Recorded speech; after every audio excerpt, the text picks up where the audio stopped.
ननदी भौजिया दूनो कुल कराया पाने में ठीठा मारया पाने में ठीठा मारे हो।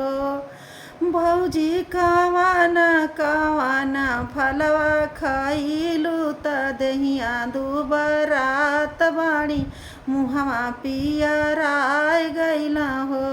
भौजी कवाना कवाना फलवा खइलू त दहिया दुबराय गइली मुहवा पियराय गइला हो।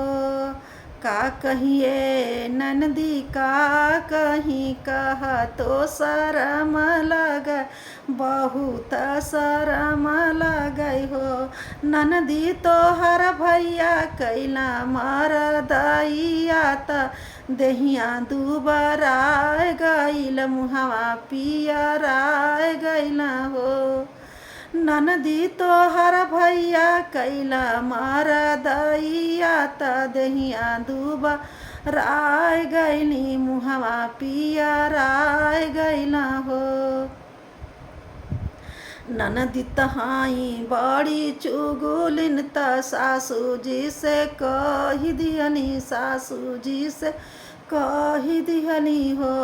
मम्मा तोहर बेटा कैला मरदैया भौजी दुबराय गइली मुहवा पियराय गइला हो।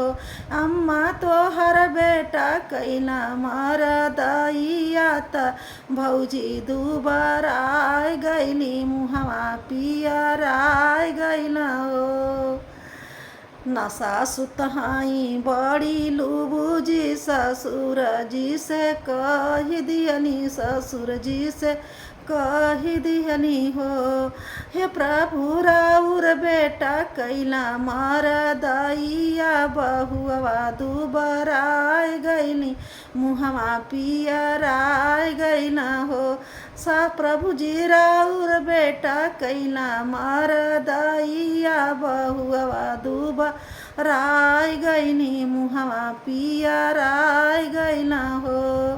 ससुर तहवा खेत खाइना हरिया जी से पूछैला हो। बेटा कैसे कैसे कैला मरदैया बहुआ दुबराय गइली मुहवा पियराय गइला हो। बेटा कैसे कैसे कैला मरदैया बहुआ दुबराय गइली मुहवा पियराय गइला हो। खेतवा के जोत के हेंगाय दिहली बेंग बिया डाल देहली बेंग बिया डाल दिहली हो। बाबूजी ऐसे ऐसे कैली मरदैया रनियवा दुबराय गइली मुहवा पियराय गइला हो। बाबूजी ऐसे ऐसे कैली मरदैया धनियवा दुबराय गइली मुहवा पियराय गइला हो।